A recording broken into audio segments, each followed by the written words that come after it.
اعوذ باللہ من الشیطان الرجیم بسم اللہ الرحمن الرحیم کونوا مع الصادقین صدق اللہ العلی العظیم۔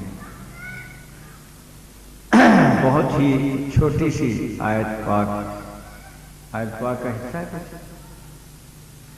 حصہ آیت پاک کا کہ سچے لوگوں کے ساتھ ہو جاؤ۔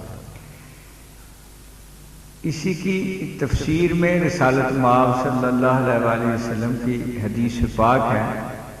اتقوا اللہ لفراست المومن ینظر بنور اللہ، کہ مومن کی فراست سے رہنمائی لو۔ عام طور پہ کہتے ہیں ڈرو، تو میں اتقوا اللہ کا معنی عام طور پہ کہتے ہیں کہ نہیں، اس سے رہنمائی لو، کیونکہ یہ زیادہ ریلیونٹ ترجمہ ہے اگلے ارشاد کے مطابق کہ وہ اللہ کے نور سے دیکھتا ہے۔ مومن کی فراست سے رہنمائی لو کہ وہ اللہ کے نور سے دیکھتا ہے۔ تو دیکھنے کا جہاں مطلب ہے کہ اس کا قول و فعل اللہ سے جڑا ہوا ہے، وہ جو کچھ بولتا ہے، جو کچھ کرتا ہے، وہ گفتہ وہ گرچہ گفتہ وہ گفتہ عبداللہ بود گفتہ وہ گفتہ اللہ بود گرچہ از حلقوم عبداللہ بود، وہ بے شک استعمال اس کا زبان ہو رہی ہے، مگر ہر لحظہ ہے مومن کی نئی شان نئی آن، کردار میں گفتار میں اللہ کی برکت، تو وہ یعنی اللہ پاک سے جڑا ہوا ہوتا ہے۔ وہ فہم آقا دو عالم صلی اللہ علیہ وسلم کے سینہ پاک سے فیض رسانی اس کو ہو رہی ہوتی ہے، لہذا اس کی فہم و فراست، اس کے قول و فعل جو کچھ بھی وہ کرتا ہے نا، اس سے رہنمائی۔ تو قرآن پاک ہی کے حکم کی پیاری یہ تفسیر ہے کہ آپ سچے لوگوں کے ساتھ آ جاؤ۔ وہاں ہمیشہ مختصر ارشادات ہیں، اس کی تفسیر رسالت مآب صلی اللہ علیہ وسلم کے قول و فعل سے، کردار سے، ارشادات سے ہوتی ہے۔ تو حدیث پاک جو ہے وہ در حقیقت تفسیر قرآن کی بہترین تفسیر جو ہے وہ حدیث پاک۔ باقی حدیث جو تفاسیر ہیں وہ قرآن اور حدیث کو ملا کے اور اپنے اپنے لہجے میں اپنے وقت کے حساب سے جس بھی کمیونٹی میں وہ عالم فاضل ہوتے ہیں وہ اس کے لیے ان دونوں، اور تیسرا بزرگان جو ہیں ان کے ارشادات کی روشنی میں تفسیر جو ہے وہ مکمل کرتے ہیں۔ جیسے حضرت علی حجویری جب بھی کسی موضوع پہ اپنا قلم بند ہوتے ہیں تو کرتے ہیں، تو وہ پہلے قرآن پاک کی آیت پاک لکھتے ہیں،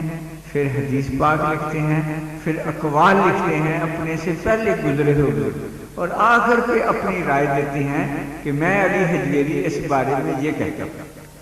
یا علی جلابی ان کے محلے کا نام کبھی کبھی اس طرح کہتے ہیں۔ تو وہ بھی ساری تفسیر ہے، نام اس کا کشف المحجوب ہے، مگر حقیقت میں وہ عین تفسیر قرآن ہے۔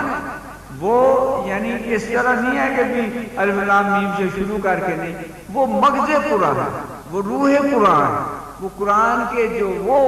پیارا جو سبق دینے کے لیے ہیں، وہ اس میں ایک ایک چیپٹر اس کا بند کر کے وہ اس کے تحت کبھی توبہ کا آ جاتا ہے، کبھی علم کی اہمیت پہ آ جاتا ہے، کبھی محبت کی اہمیت پہ آ جاتا ہے، کبھی اطاعت رسالت مآب صلی اللہ علیہ وسلم پہ آ جاتا ہے۔ وہ یعنی ایک ایک انہوں نے اصطلاحات جو تصوف کی ہیں ان پہ ایک ایک پہ عین قرآن حدیث اور اقوال کی روشنی میں وہ بابا نے، تو وہ اسی لیے یعنی وہ اللہ پاک کے ارشاد کے مطابق۔ اب دیکھیں حضرت علی حجویری رضی اللہ تعالیٰ عنہ کی اگر مثال لیتے ہیں کہ اس قرآن پاک کے حکم کے مطابق، تو یقیناً وہ سارے کے سارے وجود جو حضرت علی حجویری کی بارگاہ میں حاضر ہوئے ہیں وہ آقا دو عالم صلی اللہ علیہ وسلم کی اطاعت گزار بن گئے ہیں، اور وہ اللہ پاک سے واصل باللہ، یعنی جو بھی وہاں گیا وہ آقا دو عالم سے ان کی بارگاہ میں پہنچا، اور جو اس بارگاہ میں پہنچا وہ بارگاہ الہی میں پہنچا۔ لہذا قرآن پاک نے رہتی دنیا تک ہمیں یہ سبق دے دیا کہ کونوا مع الصادقین، کہ یہ جو میرے سچے بندے ہیں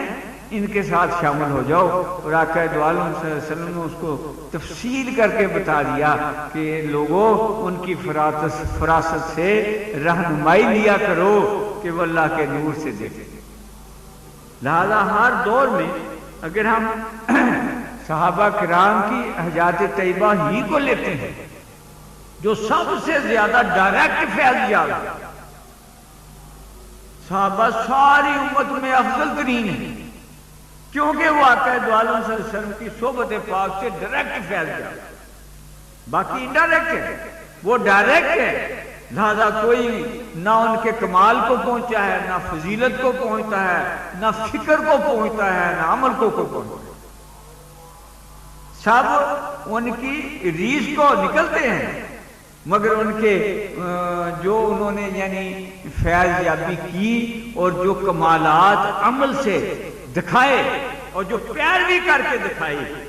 کہ حضرت ابوبکر صدیق رضی اللہ تعالیٰ عنہ کی شان دیکھیں تو کبھی کوئی ایسی بات نہیں کی جو آقا دو عالم صلی اللہ علیہ وسلم نے نہ کی، یعنی آپ نے کبھی اس فعل کو قریب ہی نہیں آنے دیا کہ جو آقا دو عالم صلی اللہ علیہ وسلم کی ذات اقدس سے نہیں ہوا تو ابوبکر صدیق نے وہ نہیں کیا۔ حضرت عمر پاک نے اجتہاد کیے ہیں، مگر حضرت ابوبکر صدیق رضی اللہ عنہ نے یعنی اس پہ بھی بڑی دیر لگائی کہ قرآن جمع کرنے پہ بھی کہہ رہے نہیں، اگر آپ نے نہیں کیا تو عمر میں نے نہیں، لیکن حضرت عمر رضی اللہ تعالیٰ عنہ لگے ہی رہے، آخر حضرت ابوبکر صدیق رضی اللہ تعالیٰ عنہ حمیت کو مان گئے کہ نہیں، یہ جو بات ہے نا یہ میری ذمہ داری میں آتی ہے کہ میرے آقا کا وہ فیضان جو ایک باضابطہ شکل میں نہیں ہے اس کو میں ایک ضابطے میں لے آؤں۔ پھر وہ صحابی جو ہر وقت آقا دو عالم صلی اللہ علیہ وسلم کی صحبت پاک میں بیٹھے تھے تو پھر ان کو کہا کہ بھئی آپ یہ اکٹھا کر، کیونکہ وہ جب